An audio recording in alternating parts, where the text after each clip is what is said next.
big thing. I think it was a week before Kent State. And they had something with the defendants from the conspiracy trial on the green. And you went to the guy that you liked. Like Andy Hoffman had a huge crowd because people found him very funny. But I met this guy, Tom Forçade, and he had this Cadillac decked out with a actual stage on top of it, right? Which they used on the Medicine Ball Caravan with David Peel and stuff. And they did a whole, I guess a movie of that may exist, I'm not sure.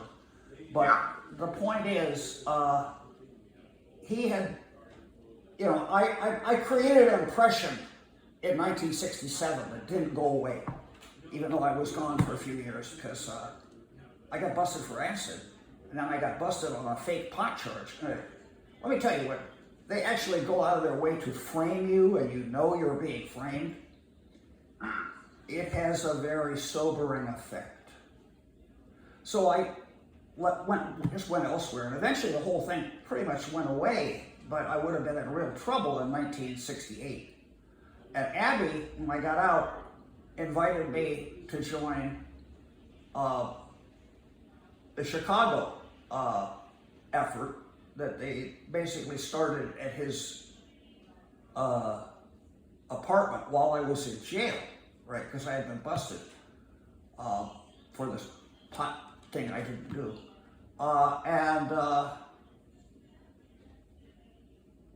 I then split and missed Chicago completely, but people remembered the smoke-ins.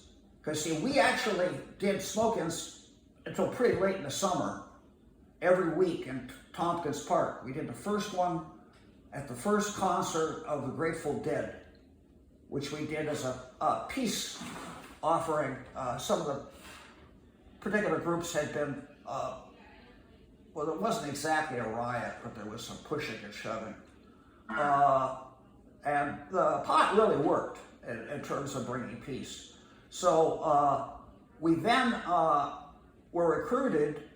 Abby and Jerry were going to the Pentagon. And we brought 4 pounds of pot to the Pentagon rally and gave it out to people. For many times, probably the first time they smoked pot in their life was, you know, they were like some SDS kid who never done smoked pot before. So the big thing I did was the White House smoke-in, the first one, the one that freaked out Richard Nixon. Now this is like ascribed to Abby and Jerry, but Abby and Jerry met with the Panthers in Ann Arbor, the White Panthers, John Sinclair's group, and they decided not to really go ahead. And we said, you can't do that. I mean, it was already called by another guy, this guy Eddie Arrow, and it was already, you don't call something off, right? This is the protest movement, you know? Yeah. And the other point was we didn't want Richard Nixon to steal the day from us, because he came up with Honor America Day. They had like Bob Hope and Billy Graham at the Lincoln Memorial. Now, you got to picture this. These guys are all heavily dressed, formally dressed. It's 100 degrees. They're standing on the Lincoln Memorial wilting, right? And we had broken out joints up by the Washington Monument. We're quite, you know, like almost a mile away. We heard, you know, we gathered a big crowd because, you know, somehow there was nobody, and then all of a sudden we pulled up a joint and there was thousands of people. No, not thousands. It was like 100 people. And the word came that they were arresting people down by the reflecting pool, so we headed to the reflecting pool. And there are pictures of this. We basically jumped into the reflecting pool. That way we could bypass the cops and get right to Billy Graham. And we basically shut their thing down because we were like chanting anti-war slogans. So this completely freaked out Richard Nixon, and he wanted to come up with evidence that the Democratic Party was coordinating the protesters. The same fixation they have today. Yeah. And he ordered the Watergate as a result. So we had a disproportionate effect from that one action. So, and that I did on my own authority as field marshal, because I was the field marshal of the White Panthers. Got it. So was Tom at that event with you, or where does Tom work in? Well, what happened was,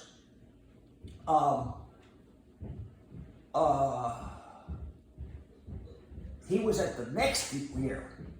By the next year, we had a march that got on CBS News from the smoke-in against the CIA heroin. And that was my signature issue. That, you know, what I asked my governor in 1972, if our own government is dealing heroin, right, how are you going to protect all these kids who are just out there, right, smoking pot and experimenting with drugs, unless you legalize pot and sell it over the counter and separate it from the drug world, you know? Yeah. And there turned out to be another way, you see. I began, like about a year, 16 months after that, I met Howard Lotsoff, and Howard Lotsoff had this one kernel of information. He was like a guy wandering around with a message, he doesn't know who to give it to. And I got in a lot of trouble for asking McGovern that. People blamed me for losing the election. Bringing drugs at home, right? But see, this was extraordinary because it happened at, like, Nixon ordered Operation Intercept and cut off all the pot. And all of a sudden, all this heroin shows up. Yeah. You'd have to be, like, not tuned in to not notice this, you know? So with you doing all this, Tom, you were saying Tom wanted to meet you, like it was. No, that was. Attention. I'm trying to remember. Like it must have been 1970. Yeah, 1970. I met him. But 71, we did the second smoke-in at the White House, and I don't remember him being there. But he probably was. Yeah. Our main person was A.J. Weberman. And Weberman and me took over the Yippies when Abby got busted for coke. We also had a newspaper called Yipster Times, which helped. What was your first impression of Tom?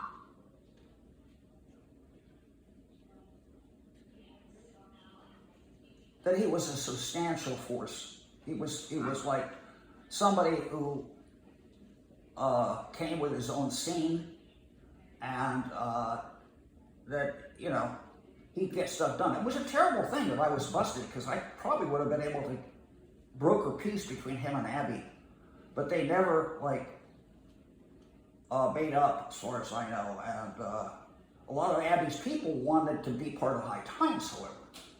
And when Tom died, Abby thought he would become, like, the editor-in-chief of High Times. It didn't happen. So, that's, we just really lost that thing that see, I have a role in this story of the plane going down. Yeah, I think I heard about this. I overpaid for the pot. Okay.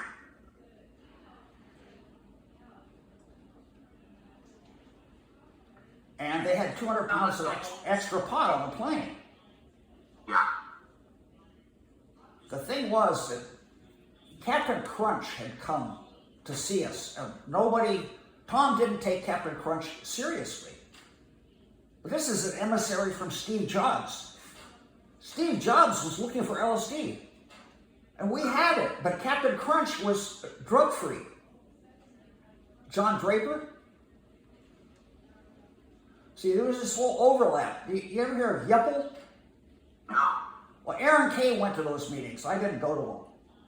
wanted to give Aaron case on it. But there are other people like Scooty and Rob Gruska who are like techies. They were overlaps with computer people. I got into computers relatively late. I should have got into them earlier. Yeah. But, the plane went down though. yeah, they were overloaded, I believe. But, you know, also Tom was the ground crew, and he was telling them to, like, get lower or something, and they hit a tree. Yeah. I'm not really sure exactly what happened, but Tom, when I saw him, was shattered. And, He never recovered. He, for one thing, he was doing coke, which really makes you depressed, really depressed. yeah. But you were saying from that, the plane accident, he had some injuries that you're saying he never fully recovered. No, he never recovered from the emotional impact The stress. of killing his best friend. Got it. What was the name of his best friend? Jack Holmes, Got it. And what year was that? 78. Got it. Oh. And so shortly thereafter is when Tom died? Yeah, Yeah. And that was the last big run. I was waiting for the stuff for the next big run, you know, and it never got there. And I read the New York Times story on you yesterday.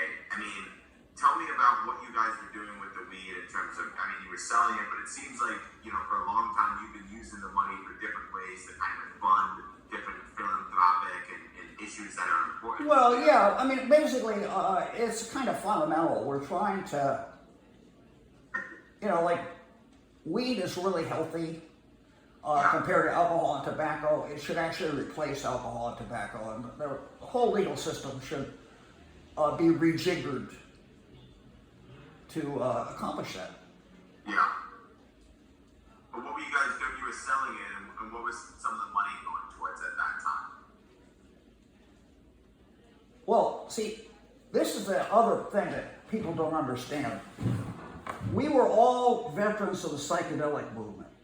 Howard Lotsoff, the guy who did this film, was the first person ever busted for LSD in a conspiracy where there was no LSD and no money and only the word of an informant and a bottle of water. There was no LSD in the water. So we knew all about different drugs. And do you know what ALD 52 is? You ever hear of a guy named Nicholas Sands? Maybe. Nicholas Sands was a guy who was a friend of Neil Hickey Gallo. Neil Hickey was one of A.J. Weberman's best friends.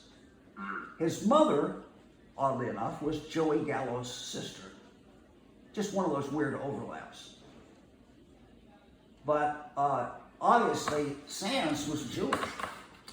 And he was a kid, and they started making really, really good LSD because the LSD was cut off in 1967. And came out with something called Orange Sunshine. There were 11 million hits of Orange Sunshine. Big conspiracy.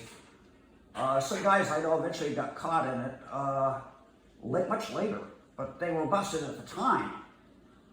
And it contained an analog of LSD that was 50 times more psychedelic than LSD. Wow. So, at least in that 2A agonist category. So, we knew a lot about like the other drugs besides LSD, right? And one of the drugs we knew about, which is similar to ayahuasca, is ibogaine.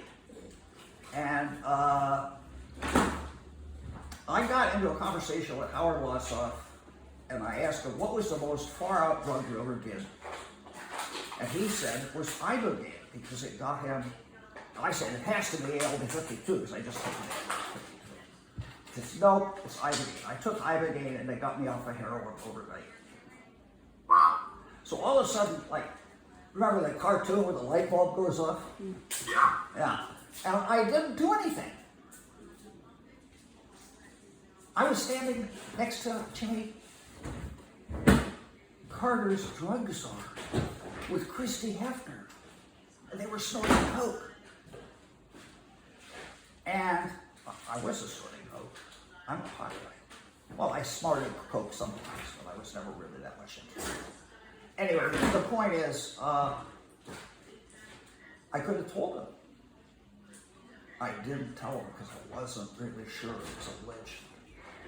Yeah. In other words, at 62 or 63, before he got busted for acid in 65, Howard gave Ibogaine to himself and 20 other people, of which 7 were heroin addicts, and 5 of them quit. And basically, the stuff has held up ever since.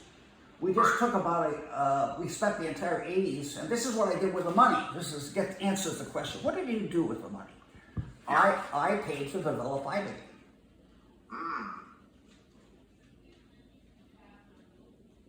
Because, do you ever read the introduction to Making Lunch? I didn't make it lunch when I was in high school, but I didn't read the introduction. Oh, just go back and read the introduction. Just the first 2 pages of it. I fucking love that book. Anyway, the point is, he talks about pyramids. And he says, at the base of the pyramid, this particular pyramid, is this desperate junkie on the street, which will engage in any economic activity to get the money up for a shot. And the whole thing is, this whole edifice of greed is based on the fucking miserable person.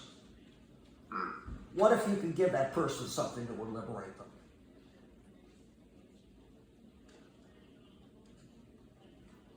That's obviously what we're about. Yeah. I mean, that seems extremely noble for you to kind of, at that time, to kind of be looking into it. Yeah, it was under Nancy Reagan. Yeah. Yeah. And they were claiming it was a gateway effect.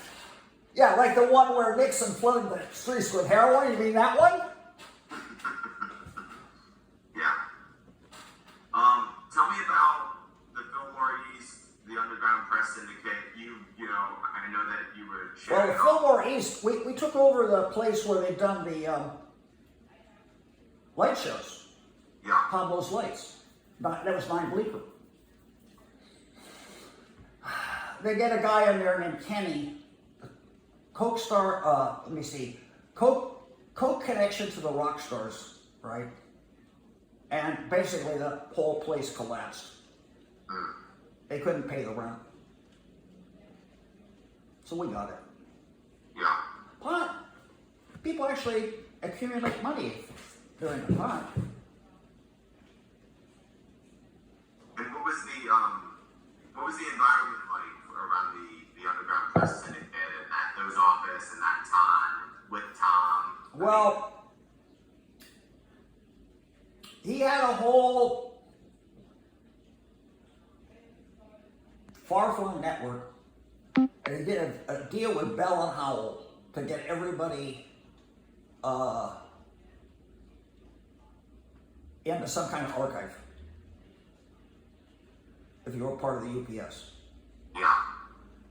But he turned to high times, definitely by 74. Yeah. And that kind of like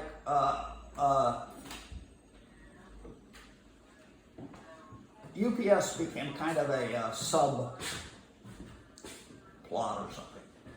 Right. High times. I mean, what were your contributions to it? What were your kind of what's your memory of like the first idea of it being around it? What do you remember the goal for High Times kind of to be when you were around that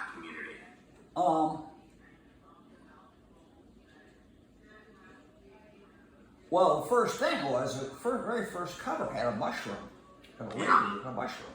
So they were already psychedelic. When Tom died, there were some people in the art department who were into heroin. They're into heroin chic, and they tried to put a heroin on the cover, and all the news people who were New Left people said absolutely not. Tom would never allow it. Yeah. So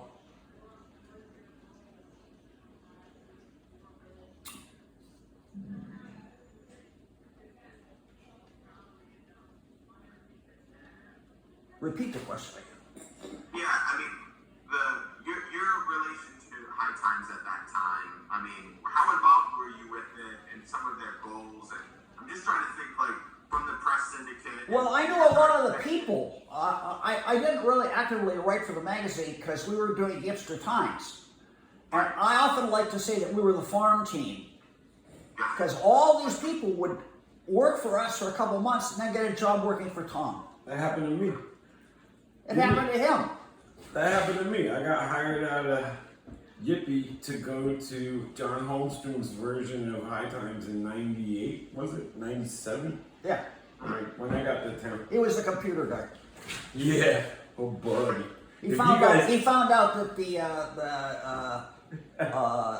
No, you don't want to tell that Sheila, story. yeah, I want to tell him. All right, tell him one. Sheila was standing It's a on it. total distraction. UPS and Yipster Times were in touch with High Times through who? Who at Yipster was dealing with them on the UPS side? Oh, what's his face? Craig.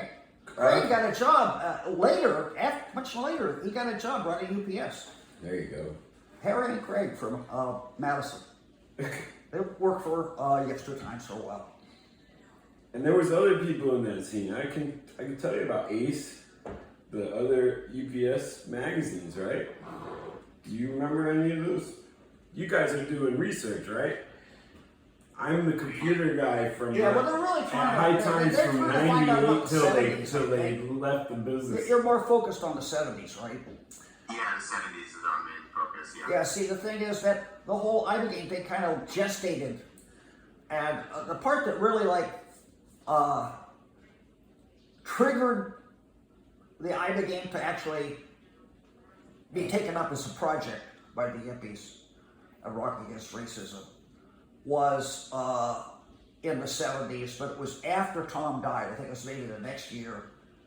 And see, the people who wanted to put heroin on the cover of High Times, promoting it so they could sell heroin, also worked for the Village Voice, and they worked for Soho Weekly News. And they tried to get this in the Village Voice, but John Lombardi wrote a really sober article about how his wife was strung out on heroin. And I had met Wendy Lombardi, and she was crying. And I had nothing to give her. Only much later I realized I should have already had Ibogaine done. It wasn't really impossible to get. We just didn't try that hard. Right. But the thing is that we did a demonstration outside the Soho Weekly News when they ran a cover kind of glamorizing heroin. And their line was not that it's good. In fact, they said it's bad. But that was like one little paragraph. And there's this whole, in an article about all these famous people and all this swinging nightlife being involved with heroin chic. Heroin chic in the art world. Oddly enough, much later, there's a person named Talia Eisenberg and Ethan Nadelman from the Drug Policy Alliance did an art show with Talia, and only later did I find out she was into the heroin chic.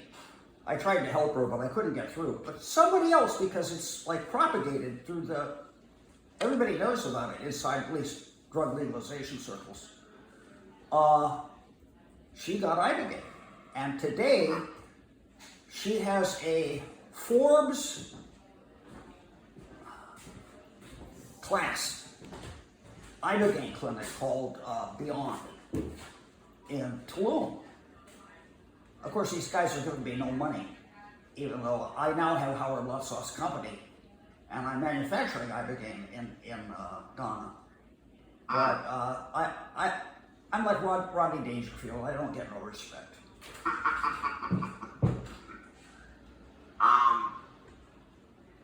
Going back to the 70s a bit with Tom. I mean, tell me a little bit about some of your adventures with him and some of the kind of things that you guys would do together. Oh, basically, we were seeing people, each other quite frequently. Because Tom had a whole other persona with a different name, right? And he would get these apartments, and it would be the pot dealing apartment where he would come at 5 o'clock or 6 o'clock when, you know, it was done with high times. And he would have a whole evening life of dealing pot. And I was a chief customer. Also, he was helping us promote the annual pot parade and other marijuana-related events, and working with us at Normal, which was considered, well, it was a bunch of suits. Yeah. So that was basically the, And then he was helping you smuggle. no, he was smuggling, I was just selling the stuff. You were just selling it. Yeah. So he But I was a reliable person, I could sell pot. Get paid, pay him. Yeah. Was he hard to get along with? No, I found it quite easy to get along with. Loved to do it. Did other Man, people, the thing is, he was so brilliant compared to anybody else who came afterwards, and you know, so inventive and so able to go off in different directions you didn't even suspect existed. Yeah. What was it like when he passed? What was your reaction to it? Well, I told you the first thing is the vultures came and tried to put heroin on the front cover of High Times. Yeah. We did an anti-heroin march against the CIA, remember? In 1971. I got it on CBS News. Before the confrontation with McGovern said, I was the only one who gave a speech about the fact that the government we were supporting was conniving in the heroin trade. He actually, I got the videotape. I can send you that too. He confirms it. Yep, it's happening. Our government is dealing doogie.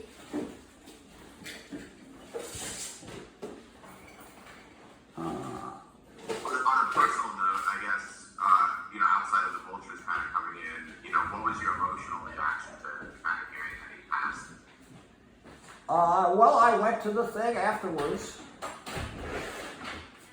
at the World Trade, and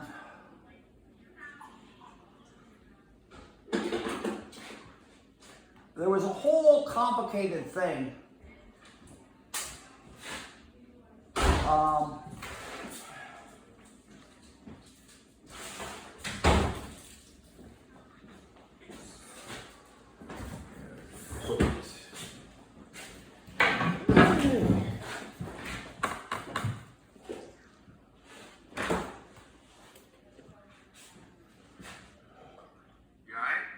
I'm just, You've doddered there for a second. I am. Get back on the horse. No, I'm putting something in this chat. The way your mouth hangs open reminds me Yeah. of a disorder. Yeah, right. Here, you guys can look at this too. I love this man. He's a good guy. And I would love to talk to you again. Out of my thing. Your thing. You're going to have to stop coming around for coffee. You're going to have to start bringing coffee. So anyway, I put the McGovern thing on in the chat. You can look at that too. Got it. Thank you. You went to the World Trade Center where they were having a gathering for Tom. A memorial. There's a Tom Memorial, and then it went into like basically Just a Forçade thing.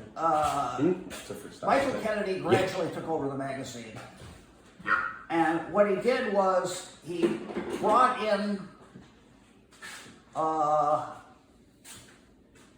Gabrielle, Tom's widow. Yeah. Gabrielle lacked the spark that Tom had had. And a lot of people really didn't, thought she was a journalistic flyweight. So there was a whole thing led by Rick Swiner to get rid of her. And that led to, I guess, ultimately, Rasso became the editor-in-chief for a while, Larry Sloman. He was good. He's good on history, on Pont. But they always had these people around like D.A. Latimer. And D.A. Latimer was a junkie. There was a little coterie of people. So they didn't really get rid of what happened was they made a move to get rid of like cocaine from the magazine in 1986, bringing in a guy named Steve Hager. Yeah. And Steve Hager is, I don't really want to give you this thing, it's with Forçade and Hager. But they basically peddle outright fabrications. I always try to figure out what happened. Yeah, he seems like a difficult person. We just started corresponding with him, and yeah.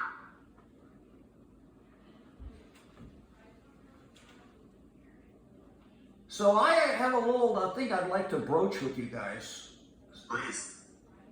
We're working on a documentary. I don't know whether you saw the last New York Times article, but I'm facing a case in Yeah. Idaho. And I'm going to travel in Idaho with a film crew.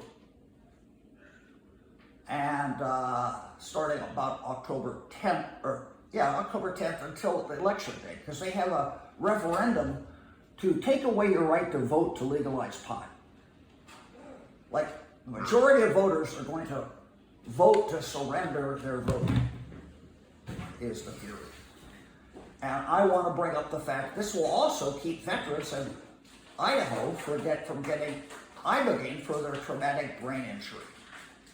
Yeah. And you should not have to go to Mexico to get Ibogaine for traumatic brain injury because the amounts that you're taking aren't even psychedelic. You can take it over a period of time.